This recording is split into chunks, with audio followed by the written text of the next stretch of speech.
Hi, everybody. So this week we're going to be talking about psychological disorders, and we're actually spending 2 weeks on this. So for the first week, we're going to start in on covering psychological disorders, and we'll be continuing this conversation for week 2 of this particular chapter. This slideshow is going to be about how we define something as a disorder and how we diagnose someone with a disorder. So let's go ahead and get started.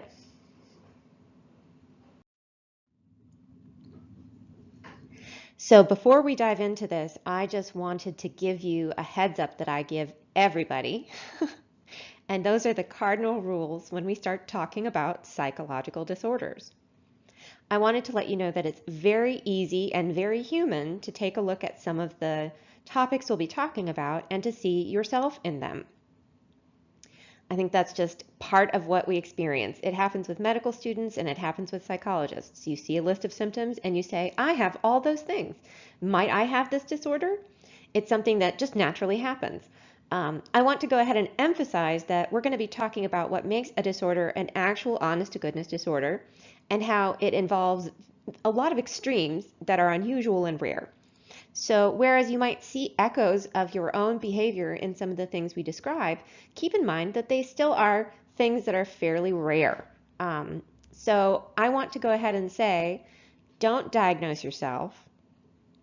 Don't diagnose other people. Don't try to give therapy to others. It's actually a process you have to be licensed for and you have to have practice doing. I do want you to direct to appropriate professionals. So if something really resonates very deeply with you, or you see yourself represented in one of these disorders, I think it's important to talk to someone else about this who can give you a formal diagnosis and walk you through it a little bit. I also want us to approach this topic with sensitivity because for many people, this is a very personal subject. Psychological disorders are fairly common. About 1 in 4 Americans will have a psychological disorder during the course of their lifetimes. And it's a fairly common sort of thing for people to experience.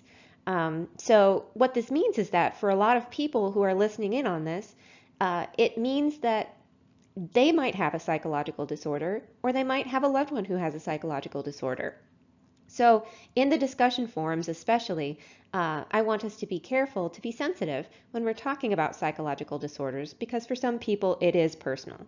So I want us to put people first and to make sure that we're recognizing that when we talk about disorders, that there are people who have them who are going through a really rough time. I also want us to recognize reality whenever possible. What that means is that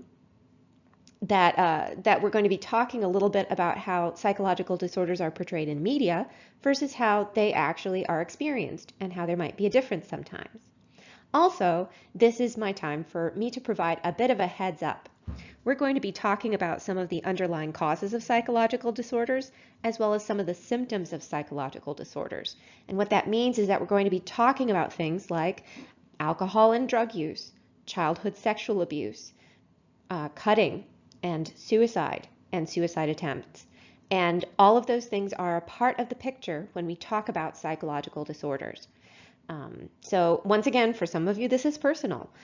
So keep in mind that when we talk about these things, I'm going to be having discussions about this, and I'm going to talk about it as part of our conversation. So just be prepared for that.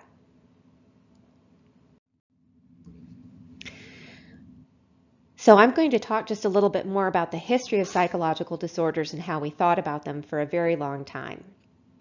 We're going to talk a little bit more about this when we talk about therapies and our development of therapies. But the important thing to know is that for a really long time, we were really bad at dealing with psychological disorders. The picture that I have here is a representation of Bedlam, which was a famous mental hospital in London that people would go on tours of to look at all the inmates and to basically treat them like animals in a zoo, which was fairly terrible of them. But that was considered to be a normal way of thinking about people with psychological disorders as objects of curiosity and fear and people who needed to be shut away.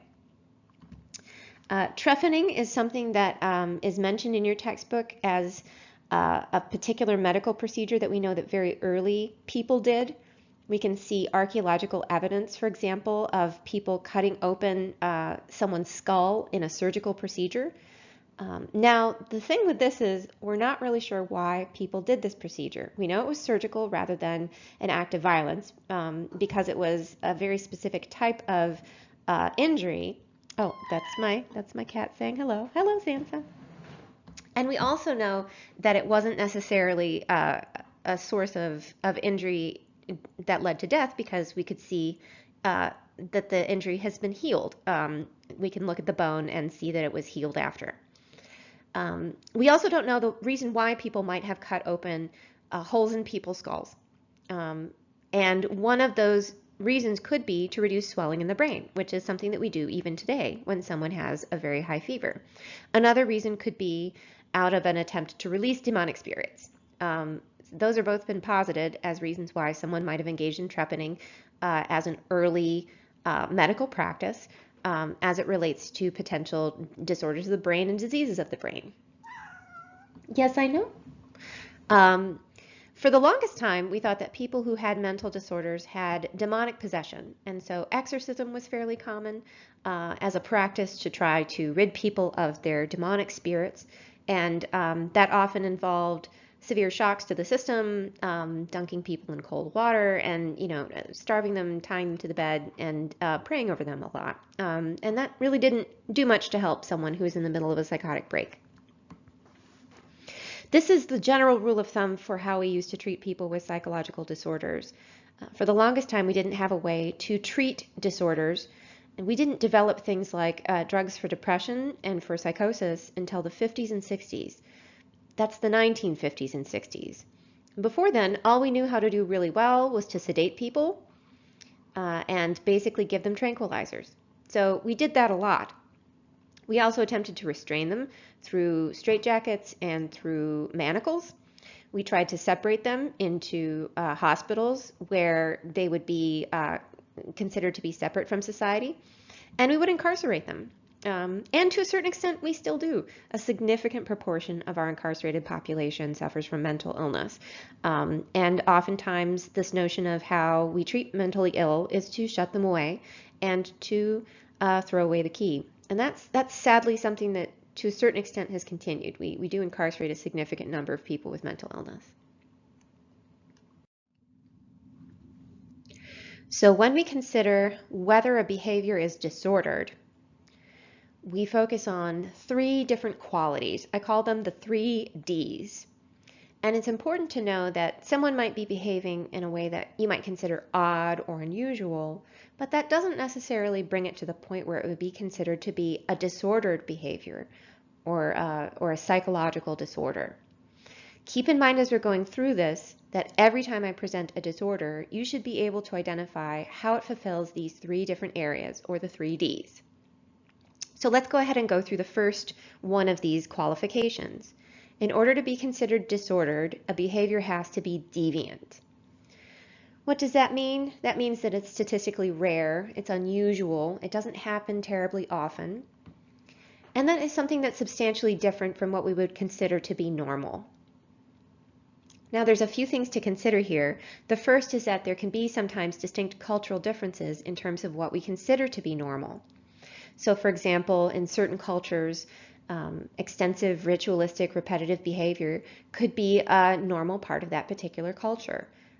In some cultures, the notion of hearing voices might not necessarily be terribly unusual, or severe isolation might not be considered to be unusual. It could be considered to be a religious choice. There's also situational context. I mentioned isolation. In the current context, leaving your house is not necessarily something that people are doing a whole heck of a lot of. That doesn't necessarily mean that everyone's automatically developed agoraphobia. Everyone's also washing their hands a whole lot more. Does everyone all of a sudden have OCD? No. It's a normal response to the current situation.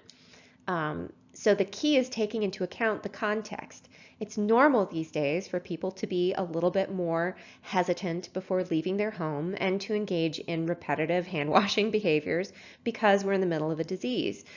If those sort of behaviors were to persist when the danger was not present, that would be something that would be considered to be unusual. Also, once again, different from the norm. Most people are self-isolating. That's considered to be normal these days in this particular situation. So we've got to take into account the context.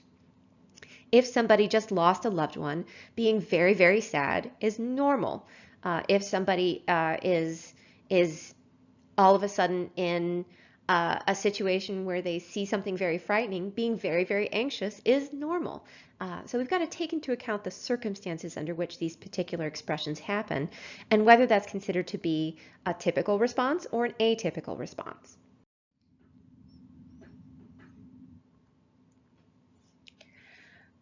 Our second D is distress.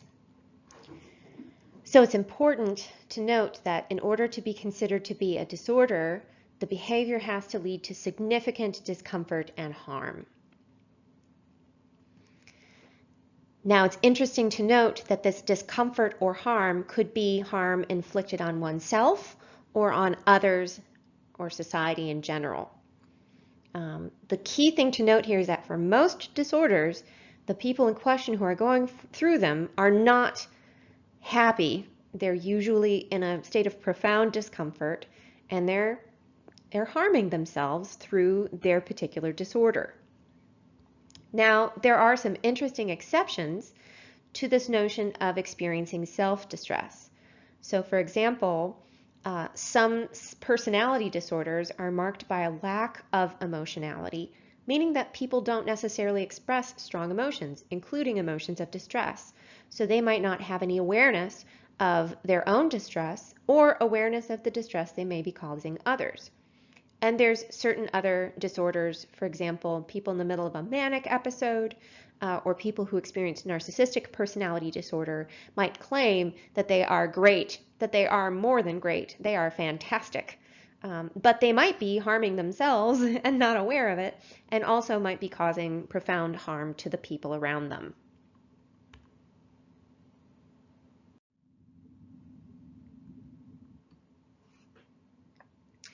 The third D is that of dysfunction.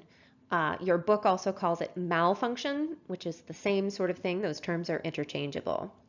The key is that you are prevented from everyday functioning that can profoundly impact your relationships, your career, and so on. Now, once again, context matters.